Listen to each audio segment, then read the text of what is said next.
Hi guys, welcome back. First of all, I wanted to say a massive thank you for all the love that I had on my first YouTube video around full moon practices. So thank you guys so much, I really appreciate it. So that went down well, so I'm here today to do another video for you. This is the first of what I hope to be an 8-part series around the Wheel of the Year and the 8 Sabbats that correspond with that. So the first one I'm going to do is going to be on Imbolc.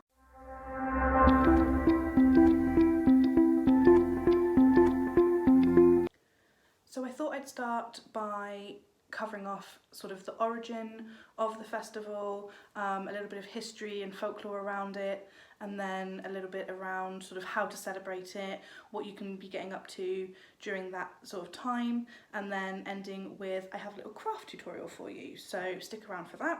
So in the sort of early cultures, Celtic culture, it was understood that life is cyclical. It goes in cycles. This isn't just a Celtic thing. This was understood by a lot of earlier cultures and religions, that, you know, that sort of circular motion of everything, the seasons, the tides, life and death, all of those sort of things kind of come and go through cycles. And that's really where the Wheel of the Year comes from. The first celebration in that year, in the sort of the early part of the calendar year, is Imbolc.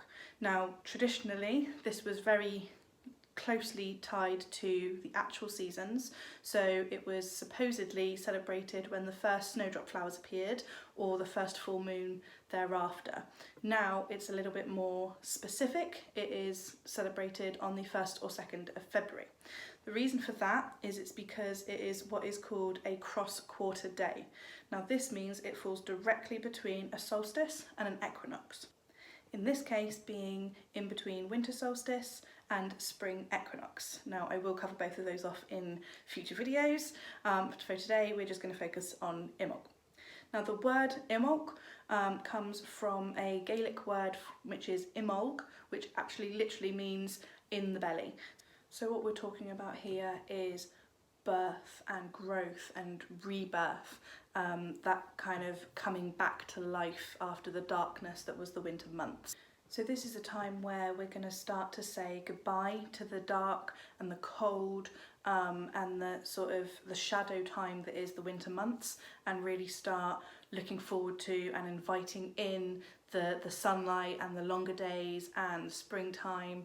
It's when you're going to start seeing plants start to regrow, so you're going to start to see snowdrops, crocuses, daffodils, the trees are going to start to bud. It's also lambing season, so you're going to start to see, you know, baby lambs, migratory birds are going to start returning, that sort of thing, and that's something to really be celebrated, and that's the whole point of Imbolc. Traditionally speaking, this is the festival associated with the Celtic fire goddess Brighid. There's quite a lot of other ways that you can pronounce or say that, but I'm going to stick with Brighid for the video. She is, you know, triple goddess, so she's got that triple aspect, maiden, mother and crone.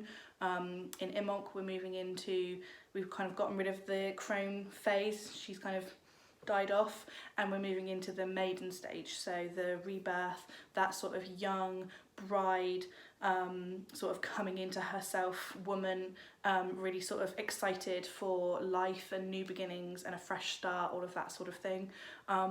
She's very much associated with sort of the home and the hearth. She's also a very creative goddess, so she's responsible for creativity, also like smith working, agriculture, that sort of thing. What I think is really interesting about the goddess Brighid is that there are so many other female deities and female people of worship that are similar, that there are sort of overlapping attributes and qualities. So for example, you have Vesta, who is the Roman goddess equivalent, and Hestia, who's the Greek goddess equivalent, and they're very much about that sort of, they're the fire goddesses, they're about home and sort of order of things, and very much sort of a very feminine, really strong goddess, and quite often again associated with things like craftsmen and agriculture and things like that. So another female figure that has a lot of overlap and similarities with the goddess Brighid is Saint Brighid. Now, some people do believe this to be the same person. I personally don't. The way I understand it is that when the Christians came to Ireland, they found that the people were very much in love with their goddess, and they were keen to kind of incorporate that into their teachings and their practices, and so they kind of Christianized the goddess, and this is where Saint Brighid came from. There were a lot of similarities. For example, Saint Brighid was a midwife, so she tended to women who were pregnant and guided them through that journey, whereas the goddess, she was more attributed to be the midwife of spring. So she was, she was that creative energy, that caring and nurturing guide that would bring forth, the abundance of spring. So another overlap is around sacred wells. They both have sort of stories associated with them around sacred well spots. This is probably down to the fact that both of them have origins in Kildare in Ireland, and this is where the St. Bridget Monastery is built, I believe. And the sacred water and sacred wells have become very much a part of Imbolc. People will dress them and take offerings to the wells, and that sort of sacred space is really, really important as part of an Imbolc practice.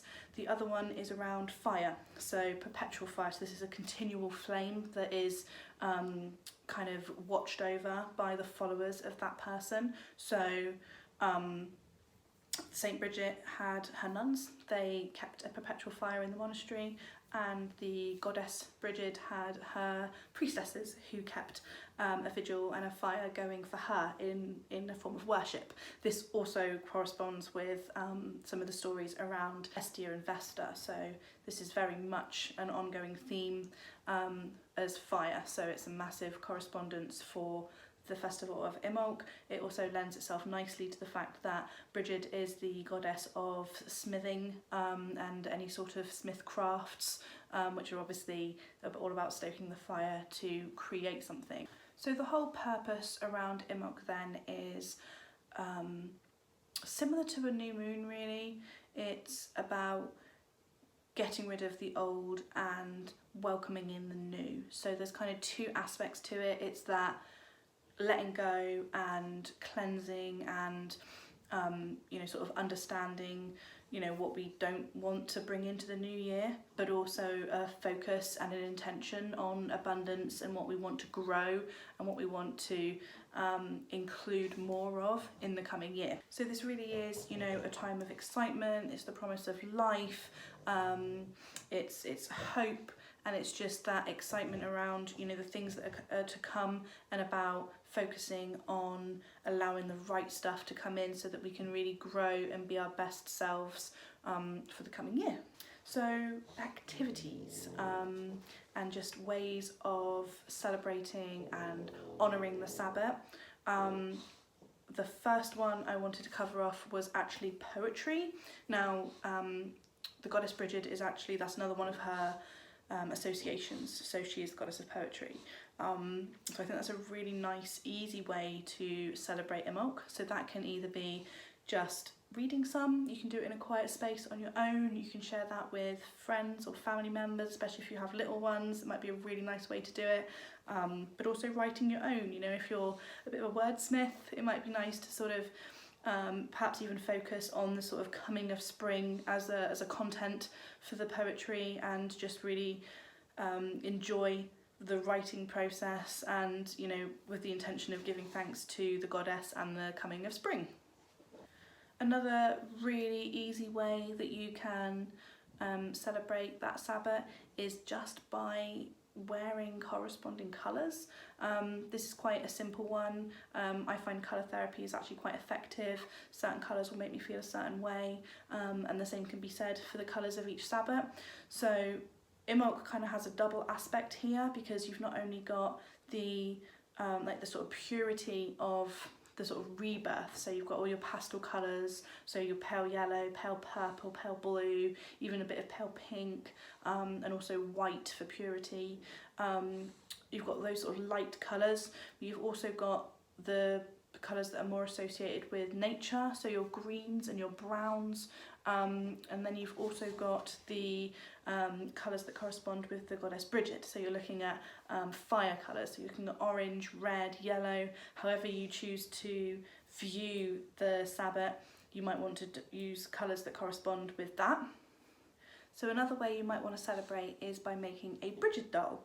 Now, these were traditionally straw dollies, or corn dollies as they're sometimes known, and were literally made of those items, and they were sort of shaped and woven to look like a woman, and then they were laid out as an offering.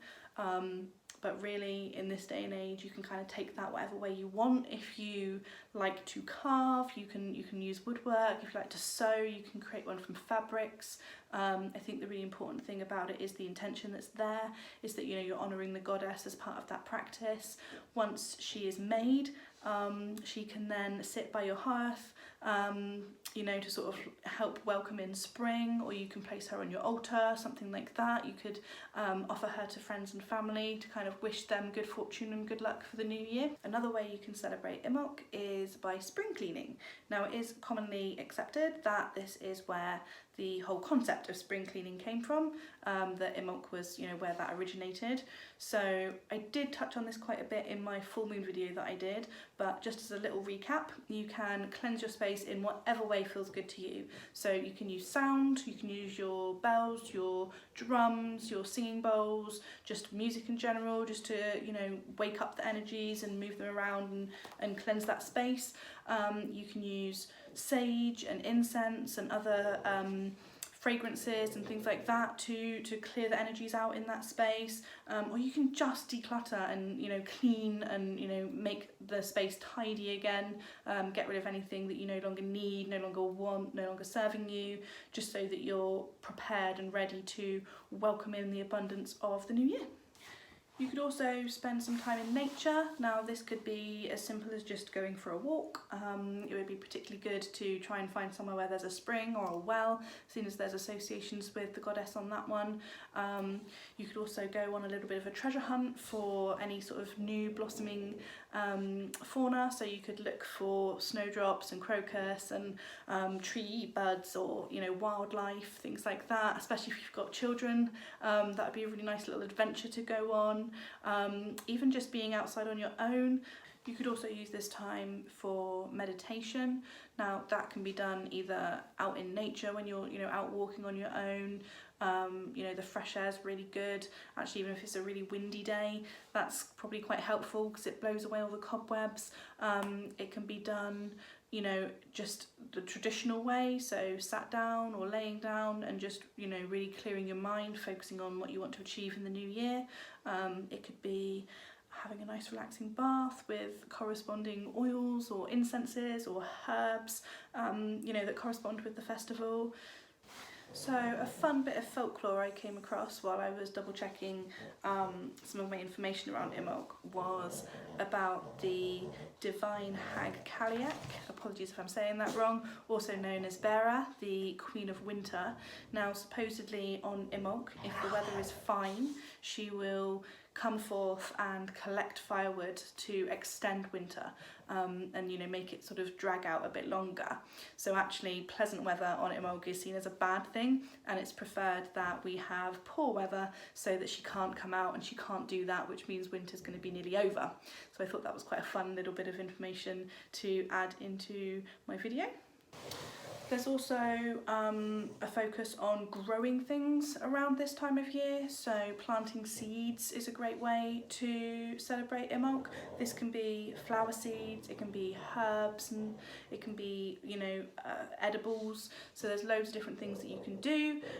It's really seen as that sort of taking that intention to grow and build on your abundance for the year to come, which also ties in with Brighid being a goddess of agriculture. You could also use this time to bake or cook anything that's really going to use the foods and herbs that are associated with this time of year. So this is also a really good time for divination, dependent on your chosen method. You could do like a 8 card or rune reading to, you know, better understand the coming year.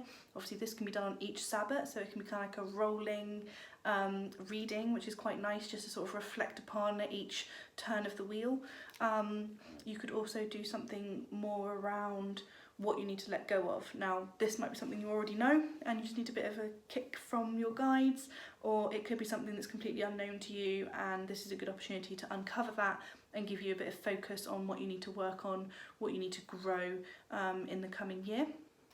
Now of course you can also use this time for spell work. This is a really good time for anything that you want to work on for a long period of time, so anything you really want to grow. That is a key element of this Sabbath.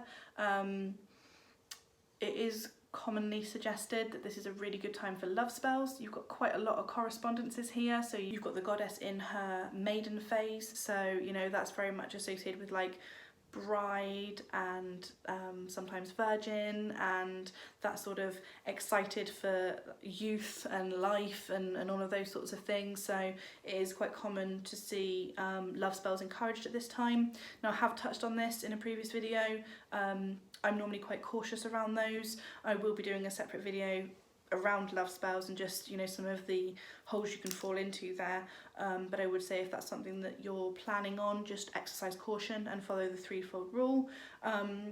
Something that may be a little bit safer to do is going to be something more around attraction and abundance of things, you know, like joy and happiness, prosperity, good fortune, those sorts of things, which to me feels more like the focus of the festival and more in keeping with the nature of the Sabbath. And another fun little thing that I found out about that I hadn't heard of before was clootie tying, not to be confused with cooties. So clooties were originally sort of Gaelic rags that were used. I've actually even found resources that suggest that these are sometimes used to make suet puddings and things like that. But another way that these are used, you know, these are like sort of strips of fabric. They are tied to trees as a type of offering, you know, sort of showing respect for the season, that sort of thing. Now in today's, you know, we have the internet available to us. I think people tend to be a little bit more aesthetic with this sort of thing, so you can use, you know, really nice threads and ribbons and really fancy fabrics and things like that. It hasn't got to be sort of scrap fabric, but it would be quite nice as a, you know, if you're going to go out in nature, you know, take a few cuttings of fabric or a few strips of ribbon with you, even better if they're in the corresponding colours for the season, and you know, find a sacred tree, find one that feels special to you, find one that corresponds with the season, so you're looking at willow or rowan trees,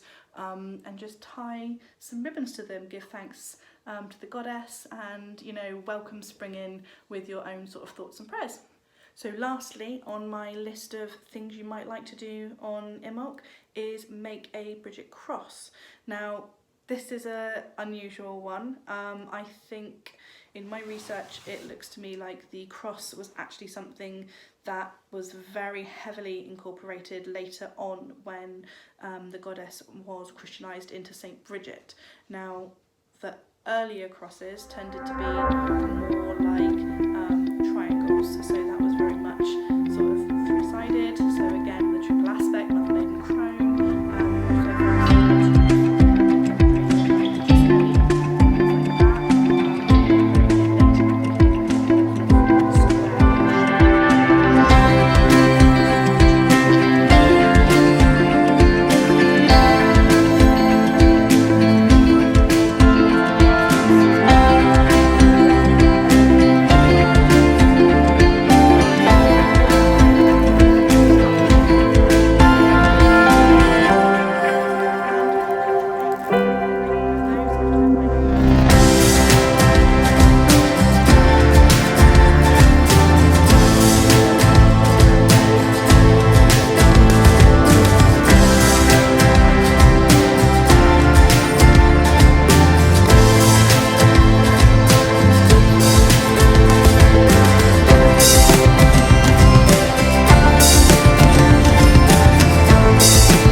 I think ultimately what is important to remember is that celebrating the Sabbats and these festivals is really a personal practice. No one's expecting you to do all of the things I've mentioned already. There may be things you do that I haven't mentioned. It's really about doing your research and having a little look to see what resonates with you, what feels right. You know, everybody is entitled to celebrate it in their way. I, for one, found it really interesting looking up all of the correspondences and all of the things that are associated with it. I actually made a little PDF document that covers off things like certain deities, foods, decorations, animals, crystals and trees that are all associated with the season. I'm actually going to make this available on my Etsy page. Now this one I actually coloured in myself, the illustrations are all my own, but I'm also going to make available a black and white version, so if you want to colour it in yourself, if you're feeling creative, you can do that. That's going to be downloadable. I'll put the link down in the description box. It's also quite nice to refer back to if you're going to be, you know, redressing your altar, because it's got on there, you know, crystals, and it's got like foods and decorations and things like that, which are really nice to sort of, you know, well, what have I got, what's available, to really sort of celebrate. If you do end up getting one of those, especially one of the colouring in ones, I would absolutely love to see how you do it. So please make sure you tag me to let me know, you know, how you're using it. It might be something really nice to put into your Book of Shadows or your grimoire. You know, please just like keep me posted. I love to know what you guys are all up to. So that brings me to the end of my video. I really hope you guys have enjoyed it. Like I said, this is going to be an 8-part series, so I do want to do one for each of the Sabbats. So if that's something that interests you, please go ahead and hit the subscribe button so you don't miss them. I really hope that however you choose to celebrate Imbolc, that you find the time to do it in your own way and really enjoy the excitement of, you know, renewed life, and just honour that spark of divine creativity that is spring. Thank you guys so much for watching. As always, I am available on social media. I'll put the links up there and down there. Have a fantastic Imbolc, guys. Thank you. Bye.